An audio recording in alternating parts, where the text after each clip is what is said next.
আজ সোমবার ইসলামী দৃষ্টিকোণ থেকে একটি বরকতময় দিন।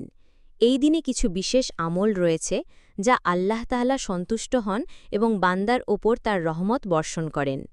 সোমবার হল নবী সাল্লাল্লাহু আলাইহি ওয়াসাল্লাম এর জন্ম ও নবুয়তের দিন। এ কারণেই তিনি এই দিনে রোজা রাখতেন। হাদিসে বর্ণিত আছে যে নবী সাল্লাল্লাহু আলাইহি ওয়াসাল্লাম বলেছেন, এই দিনে আমি জন্মগ্রহণ করেছি এবং এই দিনে আমাকে নবুয়ত দেওয়া হয়েছে। এ কারণেই আমি সোমবার রোজা রাখি। সহি মুসলিম। সোমবারে আল্লাহকে সন্তুষ্ট করে এমন আমল। সোমবারে রোজা রাখা এটি একটি সুন্নাত এবং আল্লাহর নৈকট্য লাভের অন্যতম উপায়। কুরআন তেলাওয়াত কুরআনের প্রতি আগ্রহ ও অধ্যয়ন বান্দার ঈমান বৃদ্ধি করে। দুয়া করা সোমবারে আল্লাহর কাছে আমলনামা পেশ করা হয়। এই সময় বেশি বেশি দুয়া করা উত্তম।